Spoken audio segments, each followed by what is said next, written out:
సాయి శివాని భక్తి పాటలు. సాయి శివాని భక్తి పాటలు. Please like, share, comment, subscribe to my channel. Om Shri మహాగణాధిపతయే నమః. ఓం శ్రీ గురుభ్యో నమః. ఓం శ్రీ మాత్రే నమః.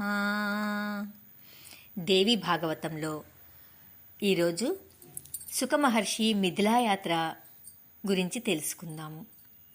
శౌనకాది మహామునులారా, ప్రయాణానికి నిశ్చయించుకొని శుకుడు తండ్రి పాదాలకు సాగిలపడ్డాడు. లేచి దొయిలించి నిలబడ్డాడు. మహానుభావ, అనుమతించు. నీ మాట నాకు శిరోధార్యం. జనకుడు పాలించే విదేహ దేశాలకు వెడుతున్నాను. దండం లేకుండా అంటే శిక్షలు లేకుండా రాజ్యం ఎలా ఏలుతున్నాడో, దండనలు లేకుండా లోకులు ధర్మమార్గంలో ఎలా నడుస్తున్నారో, నా తల్లి గొడ్రాలు అన్నంత విచిత్రంగా ఉంది ఈ వ్యవహారం. వెళ్ళి చూసి రావలసిందే. బయలుదేరుతున్నాను, అనుమతించు అని అభ్యర్థించాడు. ఆ నిస్పృహుణ్ణి, ఆ జ్ఞానిని వ్యాసుడు గట్టిగా కౌగిలించుకున్నాడు. పుత్రకా, బయలుదేరు. నీకు శుభమగుగాక. దీర్ఘాయుష్యమస్తు. కాని నాకొక మాట ఇచ్చి మరీ బయలుదేరు. నువ్వు తిరిగి ఇక్కడికే, నా ఆశ్రమానికే రావాలి. మరెక్కడికి వెళ్ళకూడదు. నిన్ను చూస్తూ నేను సుఖంగా బతకాలి. నువ్వే నా పంచప్రాణాలును. కనబడకపోతే బతకలేను సుమా. జనకుణ్ణి దర్శించి సందేహాలన్నీ తీర్చుకుని సుఖంగా తిరిగి వచ్చి అధ్యయన తత్పరుడవై నా కళ్ల ముందు హాయిగా కాలక్షేపం చెయ్యి అన్నాడు వ్యాసుడు. శుకుడు మరోసారి పాదాభివందనం చేసి ప్రదక్షిణం చేసి విల్లు విడిచిన బాణంలా మిథిల వైపు దూసుకుపోయాడు. దేశాలను చూస్తూ రకరకాల ధర్మాలను, మనుషులను గమనిస్తూ చెట్టు చేమ తిలకిస్తూ తాపస, యాజక, యోగి, వానప్రస్థులను దర్శిస్తూ అడవులు దాటి నదులు దాటి పుణ్యక్షేత్రాలను సేవించి శైవ, పాశుపత, సౌర, శాక్త, వైష్ణవ సంప్రదాయాలను గుర్తించి 2 ఏళ్లకు మేరుమును దాటి ఏడాదికి హిమాచలం దాటి మిథిలకు చేరుకున్నాడు. అక్కడి ప్రజల జీవన విధానానికి ఆశ్చర్యపోయాడు. అందరూ ధనవంతులే, సదాచార సంపన్నులే, సుఖమయంగా ధార్మికంగా జీవనం సాగిస్తున్నారు. అలా సంచరిస్తుంటే ఒక నగర ద్వారం దగ్గర ఒక ద్వారపాలకుడు అటకాయించాడు. ఎవరు నువ్వు? నీకు పనేమిటి? ప్రశ్నించాడు. శుకుడు నివ్వెరపోయి నిలబడ్డాడు. స్థాణువులా నిలబడ్డాడు. విరగబడి నవ్వుతున్నాడే తప్ప ఉలుకు పలుకు లేదు. ద్వారపాలకుడు ఏమీ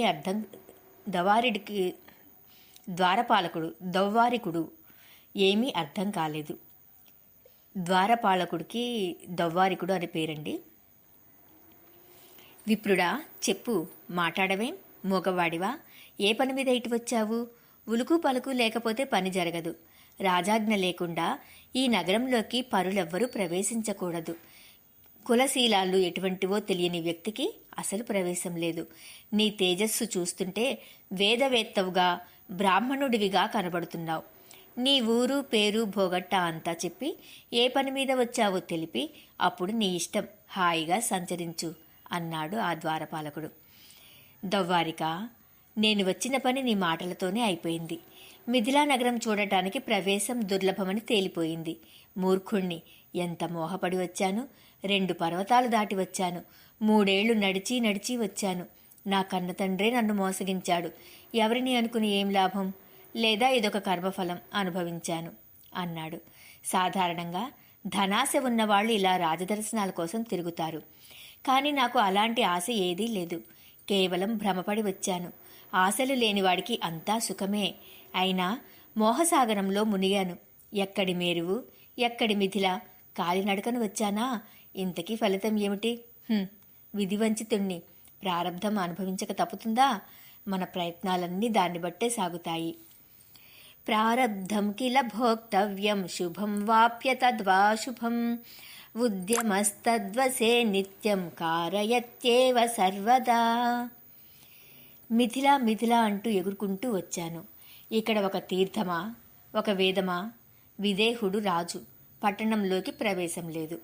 శుకుడు ఇలా తనలో తానే కొంచెంసేపు మాట్లాడేసుకుని విరమించాడు. ఆ మాటలు అన్నీ విన్న ద్వారపాలకుడికి విషయం అర్థమైంది. ఈయన ఎవరో బ్రాహ్మణోత్తముడని, జ్ఞాని అని తెలుసుకున్నాడు. చేతులు జోడించాడు. సంభాషణకు దిగాడు. ద్విజోత్తమా, క్షమించు, నిన్ను నివారించను, అపరాధం మన్నించు, నీ ఇష్టం, వెళ్ళు, లోపలికి వెళ్ళు, ఎక్కడికి వెళ్ళాలంటే అక్కడికి వెళ్ళు. నీ వంటి విముక్తులకు ఓర్పే కదా బలం, విముక్తానాం క్షమాబలం అన్నాడు ద్వారపాలకుడు. ద్వారపాలక, నువ్వు పరతంత్రుడివి, ఇందులో నీ తప్పేముంది? ప్రభువు ఏది ఆజ్ఞాపిస్తే అది చెయ్యడమే కదా సేవకుల కర్తవ్యం. నిజానికి ఇందులో నీ ప్రభువు తప్పు లేదు. వచ్చినవాడు చోరుడో శత్రువో తెలుసుకోవాలి కదా. తప్పంతా నాదే, నేనిక్కడికి రావడమే తప్పు.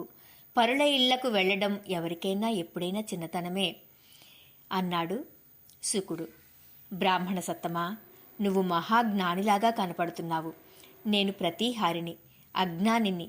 ఈ లోకంలో ఏది సుఖం, ఏది దుఃఖం, ఏది శుభం, ఏది అశుభం, ఎవడు శత్రువు, ఎవడు మిత్రుడు? ఈ సందేహాలు నన్ను పట్టి పీడిస్తున్నాయి. దయచేసి జ్ఞానోపదేశం చేసి వెళ్ళు అన్నాడు ద్వారపాలకుడు. దౌవారిక, లోకంలో 2 రకాల మనుషులు ఉంటారు, రాగులు, విరాగులు. వారి మనప్రవృత్తులు కూడా అలాగే ఉంటాయి. విరాగులలో మళ్ళీ 3 రకాల వారుంటారు. పూర్తిగా తెలిసి విరక్తులైన వారు, ఏమీ తెలియక అజ్ఞానంతో విరాగులైనవారు, అటు ఇటు ఊగిసిలాడతో విరాగులయ్యేవారును. రక్తులు 2 రకాలే, మూర్ఖులు, చతురులును. ఈ చతురుల చాతుర్యం శాస్త్రజన్యము, బుద్ధిజన్యము అని 2 విధాలుగా ఉంటుంది. మతి, యుక్తము, అయుక్తము అని 2 రకాలు అని చెప్తున్నాడు. విప్రవర్య, నువ్వేదో చెబుతున్నావు, నాకేమీ అర్థం కావడం లేదు, కొంచెం విపులీకరించి అర్థమయ్యేట్లు చెప్పండి అంటూ మళ్ళీ అడిగాడు ద్వారపాలకుడు. ప్రతిహారి, సంసారం పట్ల ఎవడికి అనురక్తి ఉంటుందో అతడిని రాగి అంటారు. అతడికి సుఖాలు దుఃఖాలు కూడా పలు విధాలు. ధనం సంపాదించగలిగితే భార్యాపుత్రులు, జయాలు, సన్మానాలు ఇవన్నీ సుఖాలే. ఆ ధనమే సంపాదించలేకపోతే ఇవన్నీ దుఃఖాలే. ప్రతి క్షణము అశాంతి. అందుచేత అతడికి సుఖ సంపాదకమైన ధనార్జనమే కర్తవ్యం. అతడి సుఖాలకు ఎవడు అడ్డు వస్తే వాడల్లా అతడికి శత్రువే, ఎవడు సహకరిస్తే వాడల్లా మిత్రుడే. చతురుడైన రాగి ఎప్పుడూ దేనికి మోహపడడు, మూర్ఖుడైన రాగి అన్నింటికీ మోహపడతాడు. అది తేడా అన్నాడు శుకుడు. ఇక విరక్తులున్నారే, వారికి ఏకాంతమే సుఖం. వేదాంత చింతన, ఆత్మాను చింతనలు వారికి కర్తవ్యాలు. సంసార ప్రసక్తి వారికి దుఃఖహేతువు. కామ, క్రోధ, ప్రమాదాదులు అనేకం శత్రువులు. సంతోషం ఒక్కటే వారికి మిత్రుడు. ఈ సంభాషణతో ప్రతిహారి సంబరపడ్డాడు. శుకుణ్ణి జ్ఞానిగా గుర్తించాడు. లోపలి కక్షలోకి ప్రవేశపెట్టాడు. అది అతి విశాలంగా, అతి మనోహరంగా ఉంది. నగర సౌందర్యం కనువిందు చేస్తోంది. రకరకాల విపణి వీధులు అంటే బజార్లు, క్రయ విక్రయాలు జోరుగా సాగుతున్నాయి. కోలాహలంగా ఉంది. ఎటు చూసినా జనసమ్మర్దం.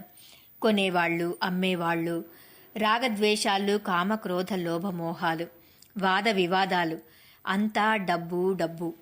శుకుడు అన్నీ చూస్తూ నడిచి వెడుతున్నాడు. మహా తేజస్వి, ఇతడు మరొక భాస్కరుడా అనుకుంటున్నారు చూసినవాళ్లు. అలా వెళ్ళి రాజమందిరం చేరుకున్నాడు. అక్కడ మరో ద్వారపాలకుడు ఉన్నాడు. కర్రలా అడ్డుకున్నాడు. శుకుడు టక్కున నిలిచిపోయాడు. మౌనంగా తన ధ్యానంలో తానుండి అలా నిలబడ్డాడు. ఎండ నీడ రెండూ ఒకటే తనకి. స్థాణువులా నిల్చున్నాడు. అంతలోకి ఒక మంత్రిగారు వచ్చి శుకుడికి నమస్కరించాడు. సాదరంగా లోపలికి తీసుకువెళ్లాడు. అది 2వ కక్ష. పూల తోటలతో ప్రశాంతంగా ఉంది. నిలువునా పుష్పించిన ఒక దివ్య వృక్షం శుకుడి మనస్సును ఆనందింపజేసింది. అమాత్యుల వారు అతిథి సత్క్రియలు జరిపారు. ఒక దివ్య భవనంలో విడిది చేయించారు. కామశాస్త్ర విశారదులైన వార వనితలను ఆడి పాడి అలరింపజేయగల అందగత్తెలను అతడి సేవ కోసం నియమించి మంత్రిగారు సెలవు తీసుకున్నారు. వారవనితలు భక్తి శ్రద్ధలతో శుకుడికి సమర్చనలు చేశారు. దేశ కాలోచితమైన తినుబండారాలను అందించారు. అంతఃపుర ఉద్యానవనానికి తీసుకువెళ్లారు. యువకుడు, అందగాడు, మృదుభాషి, తేజస్వి. శుకుణ్ణి చూసి వారంతా కామమోహితలు అయ్యారు. కాని జితేంద్రియుడైన మునీశ్వరుడు గదా అని కేవల భక్తితో పరిచర్యలు మాత్రమే చేశారు. అరణీగర్భ సంభూతుడైన శుకుడి మనస్సు నిశ్చలంగానే ఉంది, నిర్మలంగానే ఉంది. వారి పట్ల మాతృభావన చేశాడు. వారిలో కొందరు నిలవరించుకోలేక కామ వికారాలను ప్రదర్శించినా అతడిలో ఏ కదలికా కలగలేదు. హర్షించనూ లేదు, దర్శించనూ లేదు. ఆత్మా రామోజిత క్రోధో న హృష్యతి న తప్యతి పశ్యంస్తాసాం వికారాంస్తు స్వస్థయేవ సతస్థివాన్. ఆ భవనంలో అతడి కోసం రమ్యమైన శయ్యను ఏర్పాటు చేశారు. అది సర్వాలంకార శోభితం. విలువైన దుప్పటి పరిచారు. రకరకాల సౌఖ్యాలకు అనువైన అమరికలు దానికి ఉన్నాయి. శుకుడు శుచి అయి జాగరూకుడై దర్భలు చేతితో పట్టుకుని సాయం సంధ్యను ఉపాసించాడు. ఒక జాముసేపు ధ్యానం చేసుకుని అటుపైని 2 జాములు హాయిగా నిద్రపోయాడు. 4వ జాములో లేచి కాసేపు ధ్యానం చేసి స్నానాధికం ముగించి ప్రాతఃసంధ్యను అర్చించి సమాహిత చిత్తంతో మళ్లీ ధ్యానంలోకి జారిపోయాడు. అప్పుడు మంత్రి పురోహిత సహితుడై జనక మహారాజు గురుపుత్రుణ్ణి దర్శించడం కోసం ఆ భవనానికి వచ్చాడు. అతిథి పూజలు జరిపి ఒక పాడి ఆవును కానుకగా సమర్పించాడు. ఉభయ కుశల ప్రసంగోపరి. సుఖ జనక సంవాదం. సుఖమహర్షి, నీ వంటి విరాగికి నా పట్ల ఇంతటి అనురాగం కలగడం, ఇలా దయచేయడం ఆనందంగానూ ఆశ్చర్యంగానూ ఉంది. కారణం తెలుసుకుని ఇంకా సంబరపడదామని నా ఆశ అన్నాడు జనకుడు. మహారాజా, నా తండ్రి వ్యాసుడు నన్ను గృహస్థాశ్రమం స్వీకరించమంటున్నాడు. ఆశ్రమాలలోకెల్లా అదే ఉత్తమోత్తమం అంటున్నాడు. నేనేమో అది తండ్రి మాటయే అయినా అంగీకరించలేకపోతున్నాను. అది బంధనం అంటాను నేను, కాదంటాడు ఆయన. వాదించుకున్నాం. ఆ సందర్భంలో నీ ప్రస్తావన వచ్చింది. మిథిలానగరంలో జనకుడనే మహారాజు ఉన్నాడు. ఆయన జీవన్ముక్తుడు. విదేహ రాజ్యాన్ని అకంటకంగా పరిపాలిస్తున్నాడు. అయినా మాయాపాసాలలో చిక్కుకోలేదు. రాజ్యపాలన బంధనం అనుకోలేదు. నువ్వేమిటో గృహస్థాశ్రమానికే భయపడుతున్నావు. ఒక్కసారి వెళ్ళి ఆ భూపాలుణ్ణి చూసిరా, నీ సందేహాలన్నీ తీరుస్తాడు. మళ్ళీ తిరిగి నువ్వు ఇక్కడికే రావాలి సుమా. లేదంటే ఇప్పుడే నేను చెప్పినట్టు విని వివాహం చేసుకో అని మా తండ్రి గారు చెప్పిన మీదట, మహారాజా, నేను మీ దర్శనానికి వచ్చాను. దయచేసి నా సందేహం తీర్చు. నేను మోక్షకామిని. తపస్సులు, తీర్థాలు, వ్రతాలు, యజ్ఞాలు, స్వాధ్యాయాలు ఇవి మోక్షాన్ని ఇస్తాయా, లేక జ్ఞానమే మోక్ష కారణమా అని శుకుడు ప్రశ్నించాడు. జనక మహారాజు ప్రశాంతంగా విన్నాడు. సమాధానం చెప్పాడు. వ్యాసతనయ, విను. మోక్షం కావాలి అనుకునే విప్రుడికి కర్తవ్యం ఏమిటంటే ఉపనయనం చేసుకుని వెళ్ళి గురు సన్నిధిలో వేదాధ్యయనం చేయాలి. వేదాంతాల అధ్యయనం ముగియగానే గురుదక్షిణ సమర్పించి ఇంటికి తిరిగి రావాలి. గుణవంతురాలైన కన్యను వివాహం చేసుకుని గృహస్థుడు కావాలి. అగ్నిహోత్రాది కర్మలు నిర్వహిస్తూ సత్యవాగ్నియమంతో శుచిగా సంతోషంగా జీవయాత్ర సాగించాలి. దురాశ ఉండకూడదు. దుష్కర్మలు చెయ్యకూడదు. కొడుకును మనమణ్ణి ఎత్తి వానప్రస్థం స్వీకరించాలి. తపస్సు చెయ్యాలి. అంతఃశత్రువులను 6 జయించాలి. భార్యను కొడుకు బాధ్యతకు అప్పగించాలి. అన్ని అగ్నులను తనలోనే ఆరోపించుకుని శాంతచిత్తుడై శుద్ధ వైరాగ్య భావంతో తురీయాశ్రమంలో ప్రవేశించాలి. విరక్తుడికే సన్యాసం తీసుకునే అధికారం మరెవ్వరికీ లేదు. మరో మార్గమూ లేదు. ఇది వేదవాక్యం. దీనికి తిరుగులేదు అన్నాడు జనకుడు. పుత్రం పౌత్రం సమాసాద్య వానప్రస్థాశ్రమే వసేత్ తపసా షడ్రిపూన్ జిత్వా భార్యాం పుత్రే నివేశ్య చ. సుకర్షి, మానవుడికి 48 సంస్కారాలను చెబుతోంది వేదం. అందులో 40 సంస్కారాలు గృహస్థుడికే. శమదమాదులు 8 మాత్రమే సన్యాసికి. ఆశ్రమం నుంచి ఆశ్రమానికి క్రమంగా వెళ్లాలని శిష్టుల అనుశాసనం. ఇక్కడ శుకుడు కల్పించుకున్నాడు. జనక మహారాజా, జ్ఞాన విజ్ఞానాల వల్ల హృదయంలో వైరాగ్య భావం వెల్లివిరిస్తే స్థిరపడితే అప్పుడు కూడా మొదటి 3 ఆశ్రమాలు తప్పవా అని ప్రశ్నించాడు. గురుపుత్ర, ఇంద్రియాలు చాలా బలిష్టాలు. అవి అంతంత మాత్రాన ఆజ్ఞలకు లొంగవు. పరిపక్వ స్థితికి చేరుకోని అపరిణితులను అవి మరీ ఆట పట్టిస్తాయి. రకరకాల వికారాలను పుట్టిస్తాయి. ఇంద్రియాణి బలిష్టాని ననియుక్తాని మానద అపక్వస్య ప్రకుర్వంతి వికారాంస్థాననేకశః. అవి కలిగించే వికారాలు ఎటువంటివంటే భోజనేచ్ఛ, సుఖేచ్ఛ, శయ్యేచ్ఛ, పుత్రేచ్ఛ వంటివి. యతీశ్వరుడికి ఇవి కలిగితే తీరేదెట్లాగా? తీరకపోతే, ఈ వాసనలు వదలకపోతే దారుణమైన అశాంతి, అంతరంగంలో అలజడి. అది అసలు చెలరేగనే కూడదన్నా, అణిగిపోవాలన్నా క్రమక్రమంగా వదిలించుకోవడం ఒక్కటే మార్గం. పైకెక్కి పడుకున్న వాడికి పతనం తప్పదు. నేల మీద పడుకున్న వాడికి బెంగలేదు. సన్యసించి భ్రష్టుడైతే మరతడికి దారి లేదు, దిక్కు లేదు. పిపీలిక చూడు, చెట్టు మొదలు నుంచి పాకుతూ పైపైకి వెడుతుంది. అలసిపోకుండా హాయిగా భద్రంగా మెల్లమెల్లగా ప్రయాణం సాగించి ఫలాన్ని అందుకుంటుంది. అదే పక్షి అయితే ఫలాన్ని ఎవరో తన్నుకుపోతారన్నట్టు వేగంగా ఎగురుకుంటూ వెడుతుంది. అలసిపోతుంది. మనస్సు బహుగట్టి పిండం. తగినంత అభ్యాసం లేనివారికి అది బొత్తిగా అజేయం. అందుచేత ఆశ్రమానుక్రమంలో దాన్ని జయించాలి.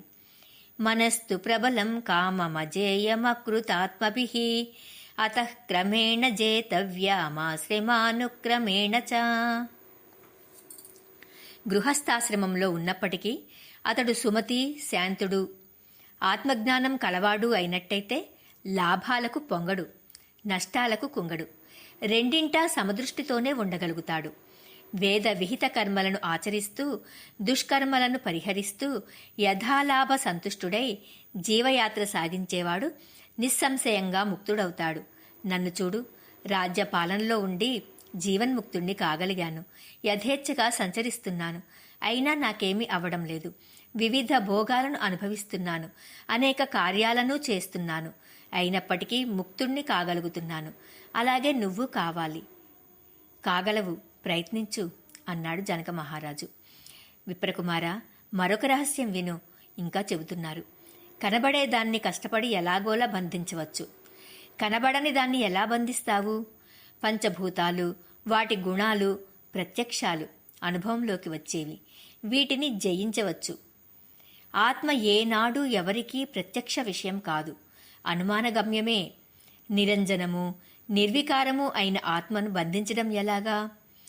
బధ్యతే ఖలు యదృశ్యమదృశ్యం బధ్యతే కుతః దృశ్యాని పంచభూతాని గుణాస్తేషాం తథా పునః ఆత్మాగమ్యోనుమానేన ప్రత్యక్షో న కదాచన స కథం బధ్యతే బ్రహ్మన్ నిర్వికారో నిరంజనః. సుఖదుఖాలకు మనస్సే ముఖ్య కారణం. అది నిర్మలంగా ఉంటే సమస్తము నిర్మలంగానే ఉంటుంది. అది నిర్మలం కాకపోతే ఎన్ని పుణ్య నదీ తీర్థాలలో ఎన్నిసార్లు మునిగినా నిరర్ధకం.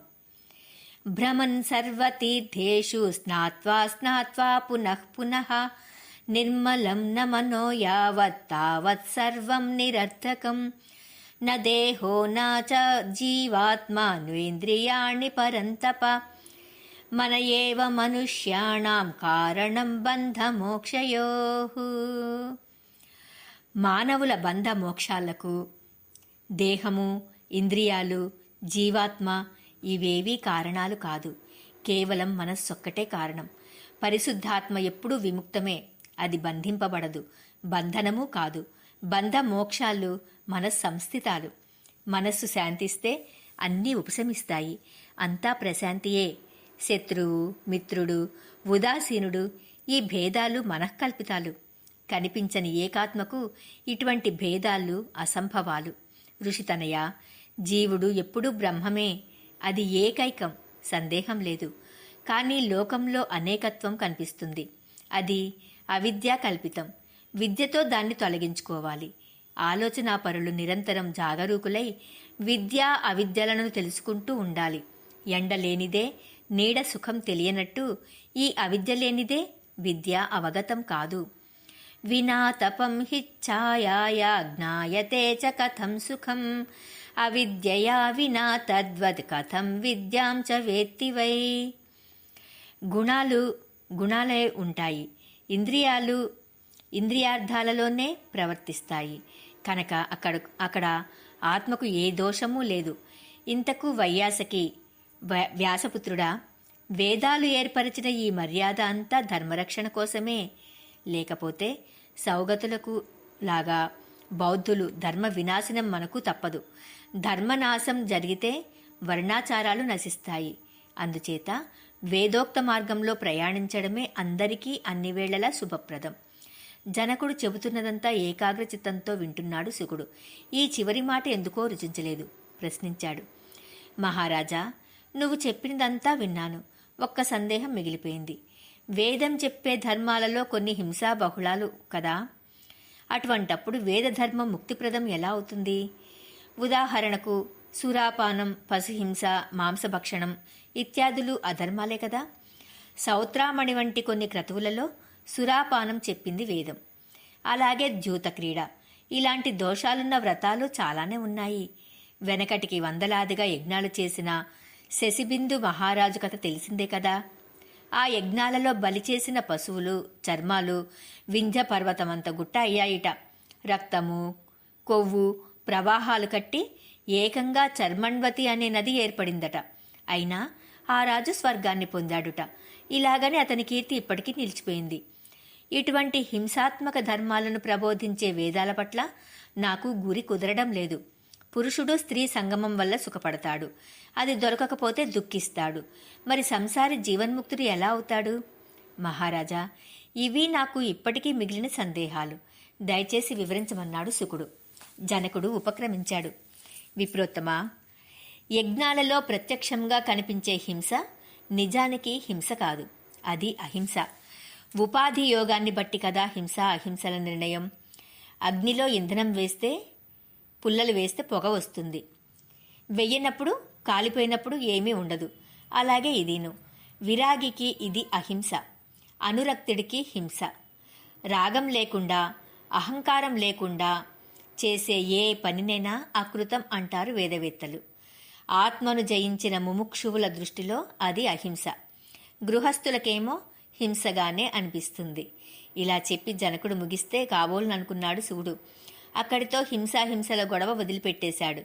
మరిన్ని మౌలికమైన సందేహాలు లేవనెత్తాడు. రాజోత్తమ, మాయావృతుడై మాయా మధ్యంలో ఉంటూ మనిషి నిస్పృహుడు, విరాగి ఎలా కాగలుగుతాడు? శాస్త్రజ్ఞానంతో నిత్యానిత్య వివేకాన్ని పొందినా మనస్సు మోహాన్ని విడిచిపెట్టలేకపోతుంది. మరి నరుడు ముక్తుడయ్యేది ఎలాగా? అంతర్గతమైన చీకటిని పోగొట్టడానికి శాస్త్రబోధకుడు సరిపోతాడనుకోను. వెలిగించకుండా దీపం, దీపం అన్నంత మాత్రాన చీకట్లు తొలగిపోతాయా? శాస్త్రజ్ఞానం ఆచరణలోకి రావాలి. మోహ విభ్రాంతి తొలగితే ఆచరణలోకి వచ్చినట్టు లెక్క అని. అంతర్గతం తమశ్చేత్తుం శాస్త్రోద్బోధీహి నమక్షమః యథా ననశ్యతి తమః కృతయా దీపవార్తయా. మహారాజా, మరొక సంగతి. ఏ ప్రాణికి హాని చేయకూడదు, ద్రోహ బుద్ధి ఉండకూడదు. ఎప్పుడూ పండితులు చెప్పేది ఇదే కదా. గృహస్థికి ఇది ఆచరణ సాధ్యమా? నీ మాటే తీసుకుందాం. విత్తేషణ రాజ్య సుఖేషణ సంగ్రామం జయేషణ. ఈషణ అంటే వాంఛ, అంటే కోరిక. రాజుగా ఇవన్నీ నీకున్నాయి. మరి నువ్వు జీవన్ముక్తుడివి ఎలా అవుతావు? చోరుల్ని చోరులుగానే చూస్తావు, సాధువుల్ని సాధువులుగానే చూస్తావు. స్వపర్వతం నీకు ఉంది. విదేహుడివి ఎలా అవుతావు? పులుపు, చేదు, కారం, ఉప్పు రుచులన్నీ ఎరుగుదువు. నచ్చినవి ఆస్వాదిస్తోంది నీ చిత్తం. నచ్చనివి, రుచించనివి అలా ఆస్వాదించలేకపోతోంది.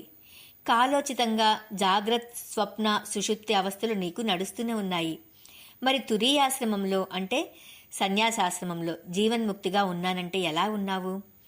రథ, గజ, అశ్వ, పదాతి బలాలు నీ వశంలో ఉంటాయి. వీటన్నింటికి నేనే ప్రభువును, అధిపతిని అని అనుకుంటూ ఉంటావా, ఉండవా? రుచికరమైనది, నచ్చినది తింటున్నావు, ఆనందిస్తున్నావు. ఇక విమనస్కత్వం ఏమిటి? పూలదండ నాగుపాముల పట్ల సమదృష్టి కలవాడు ఎవడు? ఎక్కడున్నాడు? హే రాజన్, మట్టి చెక్కను, బంగారు ముక్కను ఒకేలా పరిగణిస్తూ సర్వత్రా ఏకత్వ బుద్ధి కలిగి సర్వ ప్రాణికోటికి హితం చేస్తున్నట్టయితే అతడు కదా విముక్తుడంటేను. విముక్తస్తు భవేద్రాజన్ సమలోష్టాస్మ్య కాంచనః ఏకాత్మబుద్ధి సర్వత్ర హితకృత్ సర్వజంతుషు. రాజేంద్ర, నిజం చెబుతున్నాను.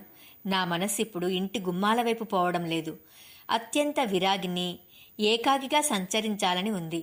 కందమూల ఫలాలు తింటూ నిస్సంగంగా, నిర్మమంగా, శాంతంగా ఒక అడవి జంతువులాగా నిర్ద్వంద్వుణ్ణై, నిష్పరిగ్రహుణ్ణై, అంటే చేయి చాపనివాడుగా కాలం గడపాలని ఉంది. విరాగిని, గుణాతీతుణ్ణి. నాకు ఇల్లెందుకు, ఇల్లాలెందుకు, డబ్బు ఎందుకు? మరి నువ్వో రాగసమాకులుడివి. నీ వైరాగ్యం వట్టి నటన, దంభం. కాసేపు శత్రుచింతన, కాసేపు ధనచింతన, కాసేపు సైన్యచింతన. నీకింక నిశ్చింతత ఎప్పుడు? నీ వంశీయులకు విదేహులు అనే పేరు పెద్ద అసత్యం, మోసం. మితాహారులైన వైఖాన సమునులు కూడా అసత్యమని ఎరిగి సంసారాల్లో పడిపోతున్నారు, మోహులవుతున్నారు. ఇక మీరనగా ఎంత? మిమ్మల్ని విదేహులు అనడం, మూర్ఖుణ్ణి విద్యాధరుడు అనడం, పుట్టుగుడ్డిని దివాకరుడు అనడం, దరిద్రుణ్ణి లక్ష్మీధరుడు అనడం. పేరుకే విదేహులు, కర్మాచరణకు కాదు అన్నాడు శుకుడు. విద్యాధరో యథా మూర్ఖో జన్మాంధస్తు దివాకరః లక్ష్మీధరో దరిద్రశ్చ నామతేషాం నిరర్థకం. అసలు కథ చెప్పన జనక మహారాజా? మీ వంశానికి మూలపురుషుడు నిమి ఒకప్పుడు యజ్ఞ నిర్వహణ కోసం వశిష్ఠుణ్ణి ఆహ్వానించాడు. అతడు వచ్చాడు. దేవేంద్రుడు ఒక యజ్ఞం తలపెట్టాడు. అది పూర్తి చేయించి వెంటనే వచ్చి నీ యజ్ఞం నిర్వహిస్తాను, ఈలోగా నెమ్మదిగా సంబారాలు సమకూర్చుకు అని చెప్పి వశిష్ఠుడు వెళ్ళిపోయాడు. మరొకరిని అధ్వర్యుడిగా నియమించి నిమి తన యజ్ఞం జరిపించుకున్నాడు. అది తెలిసి వశిష్ఠుడు అలిగి నిమి దేహం పతనమైపోగాక అని శపించాడు. నిమి అట్లాగే మారుశాపం ఇచ్చాడు, వశిష్ఠుడి శరీరం పడిపోవుగాక అని. ఇద్దరూ అన్యోన్య శాపాలతో పడిపోయారుట. అప్పటి నుంచి మీ వంశీయులు విదేహులు అయ్యారే తప్ప దేహాభిమానం లేనంతటి విరక్తులైనందువల్ల మాత్రం కాదు. అది సరే, విదేహుడు గురువును శపించడం ఏమిటి? ఇదంతా వినోదంలా అనిపిస్తుంది నాకు. రాజా, నువ్వేమంటావో? శుకుడు కొంచెం ఘాటుగానే మాట్లాడాడు. అయినా జనకుడు జితేంద్రియుడు, జీవన్ముక్తుడు కదా, నిండుకుండా వివరణ ఇచ్చాడు. విప్రేంద్ర, నువ్వన్నది నిజమే, అసత్యం ఏమీ లేదు. అలాగే జరిగి ఉంటుందని నా అభిప్రాయం కూడా. సరే, దానికేమీ, వంశచరిత్ర కాసేపు అలా ఉంచుదాం. నువ్వు గురుపుత్రుడివి, గురువు నాకు పరమ పూజ్యుడు. పితృబంధాన్ని విడిచిపెట్టేసి నువ్వేమో అరణ్యాలకు పోవాలి అనుకుంటున్నావు, వెడతావు. వెళ్ళాక నీకు అక్కడ మృగాలతో అనుబంధం ఏర్పడుతుంది, ఏర్పడదా? సృష్టి అంతటా ప్రాణికోటి ఉంది, మరి నిస్సంగత్వం నీకు ఎలా సాధ్యపడుతుంది? ఆహారం కోసం అది ఆకో అలమో ఏదైనా కాని దానికోసం చింత తప్పదు కదా. మరి నిశ్చింతుడివి ఎలా కాగలుగుతావు?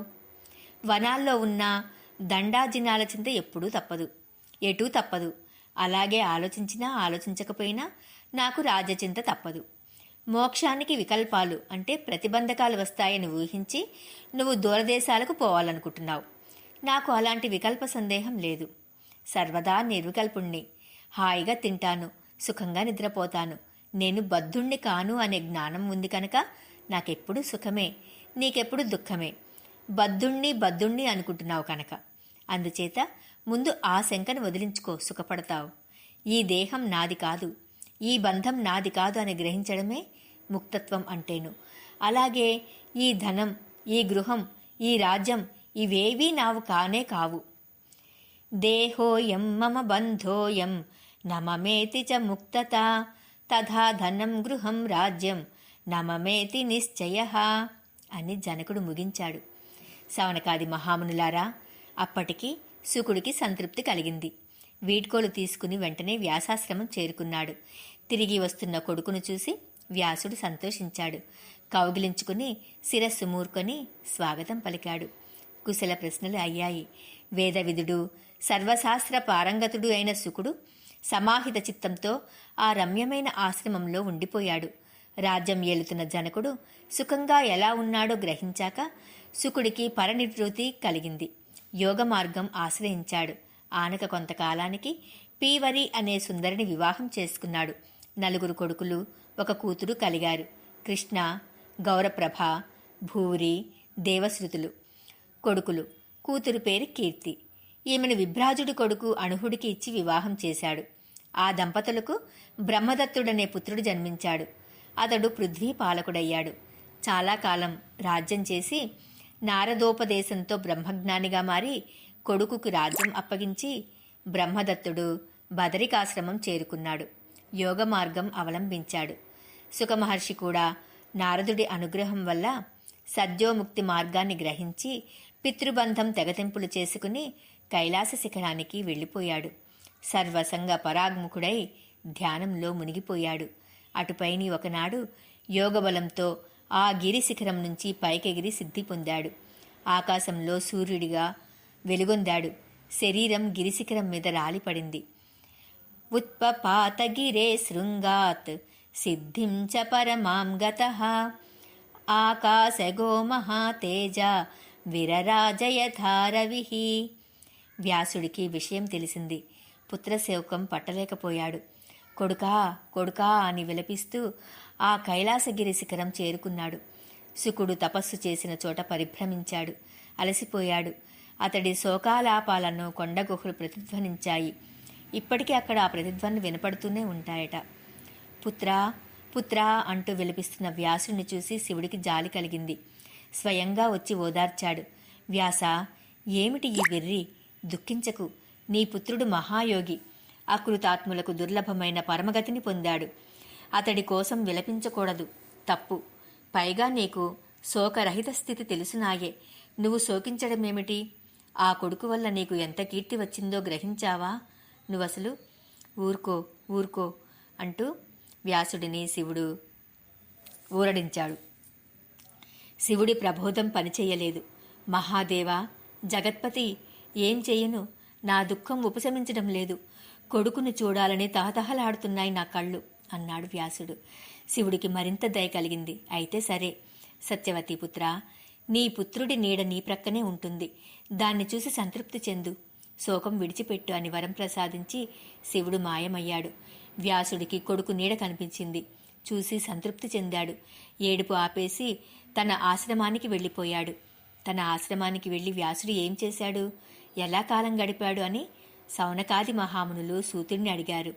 అనంతర కథను అతడు క్లుప్తంగా చెప్పాడు. ఇదండి ఈరోజు జరిగిన వృత్తాంతమంతా. రేపటి రోజున ధృతరాష్ట్రాది జననం గురించి తెలుసుకుందాం. ఓం శ్రీ మాత్రే నమః.